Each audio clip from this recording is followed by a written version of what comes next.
Yeah.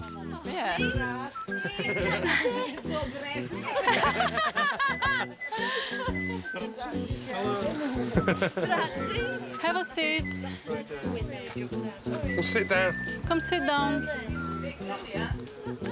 Не wiem, mam, няма значение. Не, иначе не Nerves are gone. Your nerves gone now. Yes. I was really nervous. It's Yeah, fine. really nervous, yeah. But then, after the initial hellos, it all suddenly goes rather quiet.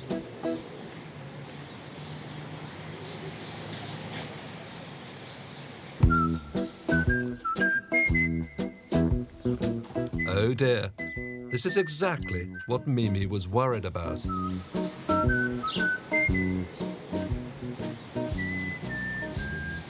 Over at Jackie's, the ladies are busy organising the meal of the year for David's farewell party. Although it's supposed to be for David, they're all salivating at the prospect of such a rare treat. Two, yes. Spare ribs. Right. What's that other one? That's that. What's That's that, 39. 90? 10, 11, 12, that's 13 meals for 9 of us. I Yeah, haven't, nine of us. I haven't got Well, Beryl's that's all right. curry. Right. No, I can't come and collect it. I would like it to be put on the helicopter. Ordering such a huge feast from such an unexpected place seems to catch the restaurant on the mainland off guard. Number 10. And I want 3 by number 13, which is the Bang Bang chicken. 90, 90, not 19, 90. But I want it for, I want 2 of those, so I want it for 6, please. Actually, can you please take one of those zeros off the front, the beginning? Okay. Thank you. Bye-bye. Bye. It's all still rather quiet at Phil and Mimi's. Then, in a moment of inspiration, Mimi's mum Annie slips away to collect a little something she made earlier. Dobre doszli. Welcome, my mum says. Welcome. Is it bread? That's a grape wine, yeah, bread with sweet bread with raisins. Oh, she's put a and honey. grapevine on it. Grapevine with the leaves. That's beautiful. Yes. I wonder what all the bits were on top. She's actually made a... You should. The international language of food seems, miraculously, to break the ice. That's what you do. You dip it in honey and you give everybody. That's how you do it. Yeah. Yeah. Mimi, what is that? It's a traditional welcome bread. It's got a grape wine and leaves. Usually when somebody comes to your house, it should have been me making it, but my mum made it. I was cheating. In no time at all, everyone's getting on famously.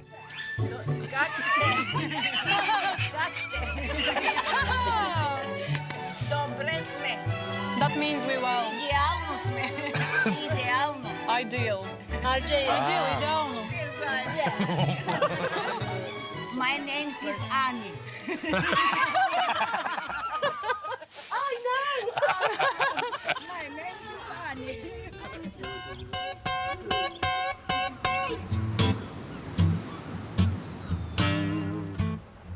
It's been another busy day for Glyn the island busman.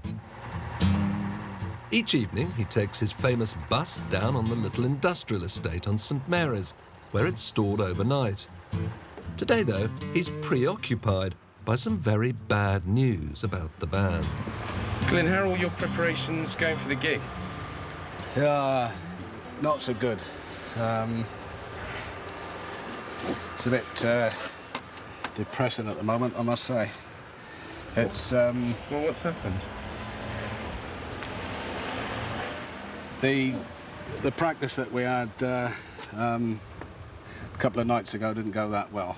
It started off okay, but then it just deteriorated, and it was depressing come the finish. And nerves set in, tempers started to flare, and it wasn't bad. I mean, we didn't fall out, but it's just that the confidence has been shot to pieces, and The confidence is gone. yeah, and it looks like we might have to cancel it. And I'm not looking forward to that, because I've got to go around telling people that it's not on. It'll probably be the end of the band, because we won't be able to hold our heads up in the town. If we cancel it now, we're going to be a laughing stock. And yeah.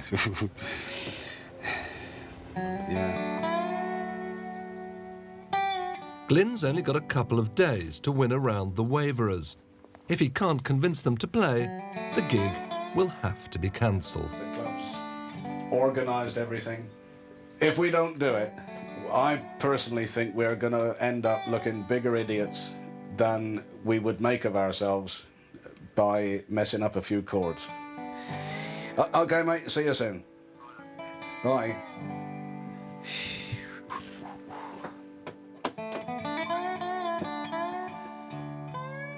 So, after years of dreaming and weeks of secret practice, can Glyn pull the band back together?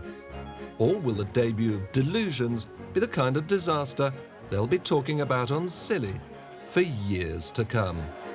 Now, I can understand that, and I sympathise 100%.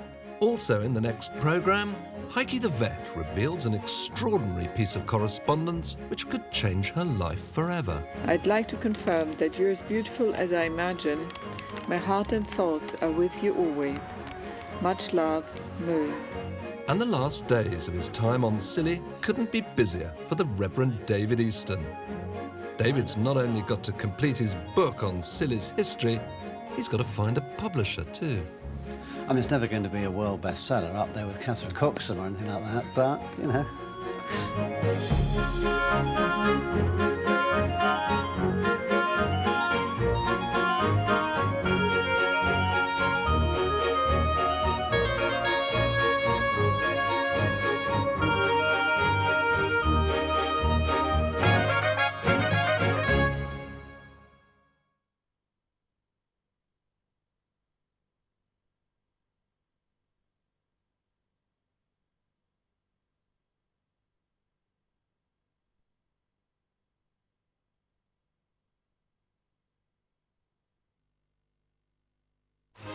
On the Isles of Scilly, the minister, David Easton, is preparing for one of his last official duties before leaving the islands.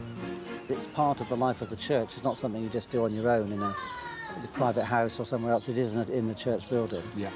David believes the baptism of Phil and Mimi's baby should be an event everyone shares. They're part of the community. They are the future generations, aren't they? So children are a gift to everyone.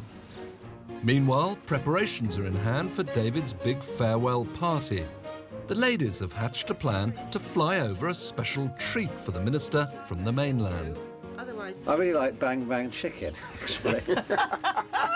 I want 3 by number 13, which is the Bang Bang Chicken. And it's D-Day for Glyn the Island Busman and his new rock and roll band.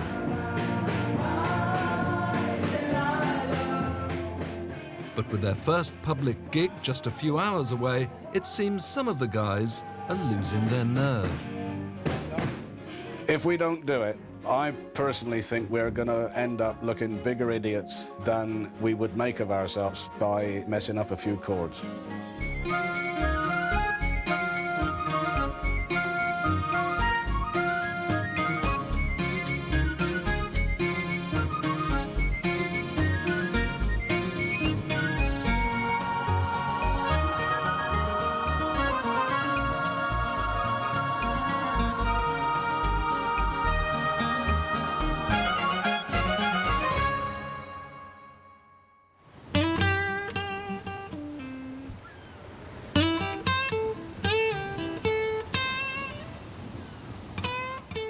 Way off the Cornish coast on the Isles of Scilly, they'd been hoping for blue skies and unbroken sunshine on this of all days.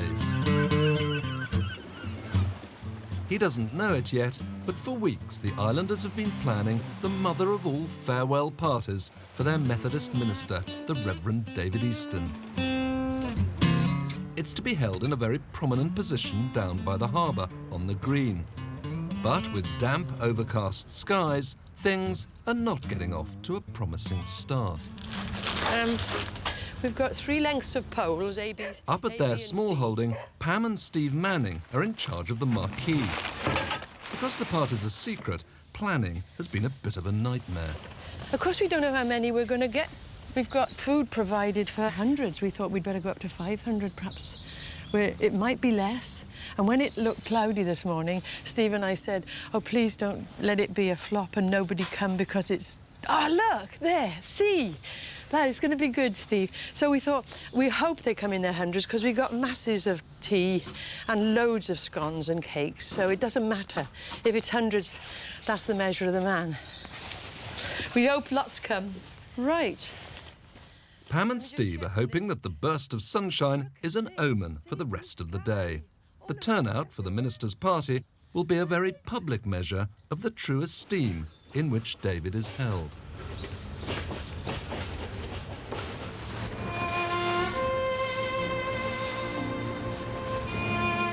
The minister himself, meanwhile, is slightly preoccupied with his own special mission. Recently, David's been putting in every spare moment to try to complete his project to research and write a history of the spiritual and religious life of the Isles of Scilly.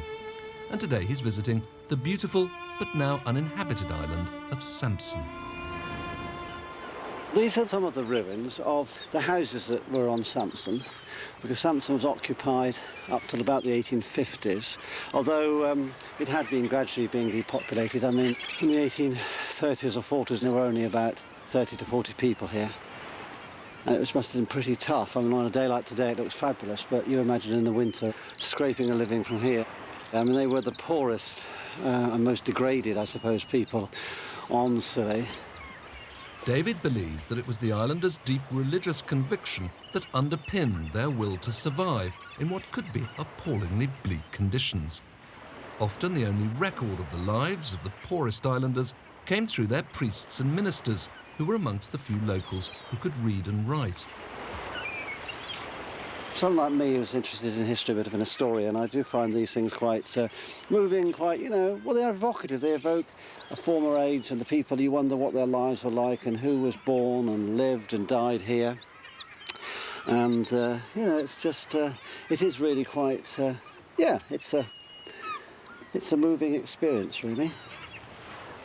For months, David has been trying to collate these testimonies into a book about the spiritual struggles of the islanders over the centuries. And now he wants to get his work published. Just down the road is the famous Isles of Scilly Museum, which, from time to time, publishes short books and pamphlets which it deems important to the story of the island's history. And David's hoping that before he leaves, they'll agree to put his work into print.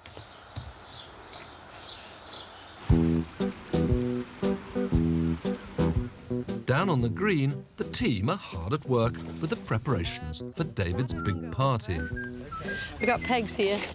Right, you have to find 2 poles marked 2 and align them together, and that's the ridge pole.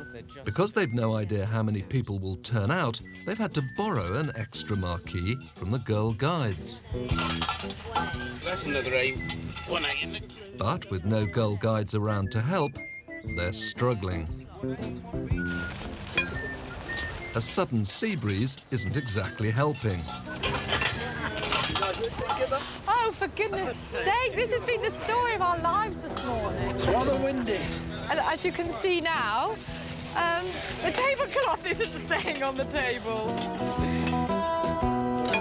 Oh, I've lost my pole. If the wind gets much stronger, an interesting afternoon could lie ahead. Oh, we're in a palm tree there. Beside the green is the one bar on St Mary's where big music gigs are regularly held. This is the Scillonian Club, booked by Glyn the Island Busman for the first live public performance of his new rock and roll band called Delusions. Tammy, who works here, has been recruited as one of Delusions' lead singers. The rest of the band is made up of a wide range of Glyn's other friends and colleagues from all walks of life across the island. Glyn himself, though, is alarmed to hear that at least a couple of his fellow band members have lost their nerve. Yeah, unfortunately we had a bad practice, and a couple of the fellas want to pull out because they don't think we're ready. and it's thrown the cat amongst the pigeons because most of us want to carry on. Personally, I can understand their point of view. They don't want to make fools of themselves. We're not ready. They think we're not ready, and they don't want to do it. On the other hand, if we don't do it, we're going to end up looking bigger fools, because a lot of people have put themselves out now. The club's got posters out advertising it. They've announced it on Radio Silly, and it's too close to the date for us to pull out, in my opinion, and I'm a little bit worried about it, because if they don't do it, I have to go around telling everybody that it's off, and I don't really fancy doing that. In a place like this, where everyone knows everyone else, it looks like the band will just have to go ahead whatever. To pull out now would spell the end for any future the band may have on Silly.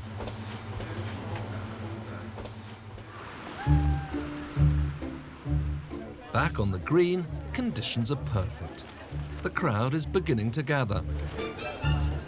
Silly's famous tea dance band is assembling. And at the cake stall, the tables are groaning with the fruits of the ladies' labour. There's just one person missing. After a quick wash and brush up, David's on his way to the green. He's had a call asking him to pop down for a quick cup of tea. As soon as they see him coming, it's all systems go.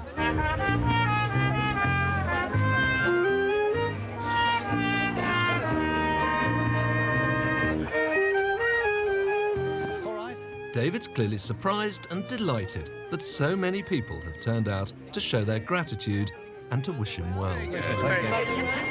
They've even managed to find a Welsh dragon to fly beside the Cornish flag to wish him bon voyage to his new post in Aberystwyth. Very good, very Celtic. Yeah, we thought. So I'm going to take a picture of you. I need to go to Ireland next, don't I? Oh, yes, it's cosmopolitan. Hello. David does what those of the cloth are traditionally expected to do at tea parties and thanks everyone personally. How are you? Hello, I'm fine, thank you. How are you? Nice of you to turn out. That's good. It's all right. We've got to be here. Make sure you go. People get ready, there's a train a-coming. David's well aware many people have given up an afternoon's work to be here. All you need is faith to hear the diesels humming. Meanwhile, Jackie slips away. She has a last-minute rendezvous with a helicopter up at the airport. Not sure what time the last if they're... Oh, yes, they'll still be open. That would just be awful, wouldn't it, to go and find that the heliport had closed.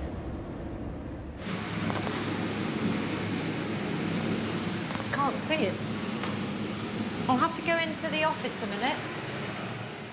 A large and rather important piece of cargo should have arrived on the last helicopter from the mainland. But to Jackie's consternation, it's nowhere to be seen.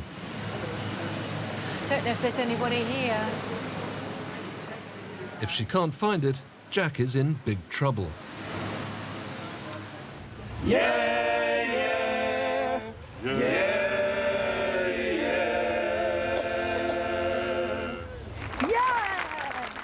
Back at the party, and David's been asked to say a few words. He's not prepared anything, so he has no choice but to speak from the heart. Well, thank you very much indeed. I really felt quite nervous coming here today because I'm not very good when people are nice to me.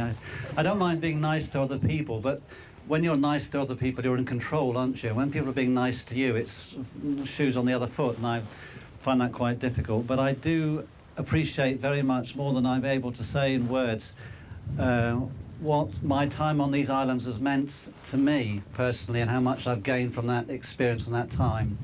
And I may not have been the world's greatest minister, but I have tried to love you, and perhaps that's the most important thing of all. So thank you very much.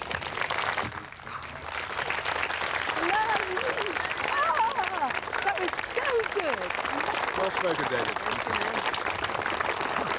Well done.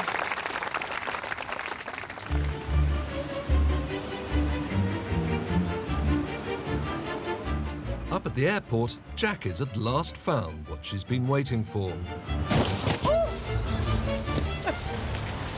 David's special treat has arrived from Penzance in sealed boxes. I can't believe you've dropped them, Jackie. Oh dear, that really will be bang bang chicken, won't it? Oh dear.